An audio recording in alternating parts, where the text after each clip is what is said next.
ഈ 90 വയസ്സുള്ള അമ്മൂമ്മ എന്തിനാണില്ല പോലീസിനെ അടിക്കണേ? കയ്യിലൊരു വടിയുണ്ട്, തലയിലൊരു വിറക് കെട്ടുണ്ട്, ശരീരം വറച്ചുകൊണ്ട് മന്ദം മന്ദം കുനിഞ്ഞുകൊണ്ട് നടക്കുന്ന ഒരു അമ്മൂമ്മയെ നമുക്ക് കാണാം. അപ്പോഴാണ് ആ വഴിയിലൂടെ വരുന്ന ഒരു പോലീസുകാരൻ ആ കാഴ്ച കാണുന്നത്. ഒട്ടും ആലോചിക്കാതെ അദ്ദേഹം അമ്മൂമ്മയുടെ തലയിലുള്ള വിറക് കെട്ട് താഴേക്ക് ഇടുന്നുണ്ട്. അത് കണ്ട അമ്മൂമ്മ ദേഷ്യത്തോടെ തന്റെ കയ്യിലുള്ള വടി കൊണ്ട് ആ പോലീസുകാരനെ അടിക്കാൻ വേണ്ടിയിട്ട് ഓങ്ങുന്നുണ്ട്. അമ്മയെ തല്ലല്ലേ എന്ന് ആ പോലീസുകാരൻ ചിരിച്ചുകൊണ്ട് കെഞ്ചുന്നുണ്ട്. അപ്പോഴാണ് കേട്ടോ ശരിക്കും അമ്മൂമ്മയുടെ ശബ്ദം ഇടറുന്നത്.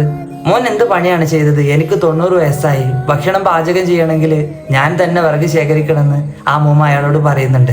ആ വാക്കുകൾ കേട്ടപ്പോൾ കാര്യമായിട്ടൊന്നും അദ്ദേഹം പറഞ്ഞൊന്നുമില്ല. അമ്മയെ കുറച്ചു നേരം കാത്തു നിൽക്കുമെന്ന് മാത്രം പറഞ്ഞു. അമ്മൂമ്മക്ക് ആവശ്യമായിട്ടുള്ള LPG ഗ്യാസ് സിലിണ്ടറുമായിട്ടാണ് അദ്ദേഹം പിന്നീട് വരുന്നത്. ആ ഗ്യാസ് സിലിണ്ടറും ഒപ്പം അമ്മൂമ്മയെയും ആ ഓട്ടോറിക്ഷയിൽ കയറ്റിയിട്ട് അദ്ദേഹം പറയുന്നുണ്ട്, അമ്മൂമ്മ ഇനി ഒരിക്കലും വിറക് ചുമന്ന് നടക്കണ്ട. അങ്ങനെ കുറച്ച് ക്യാഷും കാര്യങ്ങളൊക്കെ കൊടുത്ത് അവരെ വീട്ടിലേക്ക് പറഞ്ഞയക്കുന്നുണ്ട്. ആ നിമിഷം ആ അമ്മൂമ്മയുടെ കണ്ണിൽ കണ്ട സന്തോഷം നമുക്കൊക്കെ കാണാൻ പറ്റും. ഒരു ഗ്യാസ് സിലിണ്ടർ കിട്ടിയിട്ട് സന്തോഷമൊന്നല്ല കേട്ടോ, എനിക്ക് വേണ്ടി ഇപ്പോഴും ചിന്തിക്കുന്ന ഒരു മനുഷ്യനുണ്ടല്ലോ എന്നുള്ള സന്തോഷം കൊണ്ടായിരിക്കണം. പലപ്പോഴും സ്വന്തം മക്കൾ പോലും തങ്ങളുടെ സ്റ്റാറ്റസിന് പറ്റൂല എന്ന് പറഞ്ഞ് വയസ്സായ അച്ഛനമ്മമാരെ വീടിന് പുറത്താക്കുന്ന കാഴ്ചകൾ നമ്മൾ നിരന്തരമായിട്ട് കാണുന്നല്ലേ. ഈ കാലത്ത് അമ്മൂമ്മയെ പോലീസ് ഓഫീസർ കൈകാര്യം ചെയ്ത രീതി എത്ര മനോഹരായിട്ടാണ് അല്ലേ. ആക്കി കേവലം ഒരു യൂണിഫോം മാത്രമാണ്, അതിനുള്ളിലെ മനുഷ്യനാണ് അതിന് ബഹുമാനം നൽകുന്നത് അല്ലേ.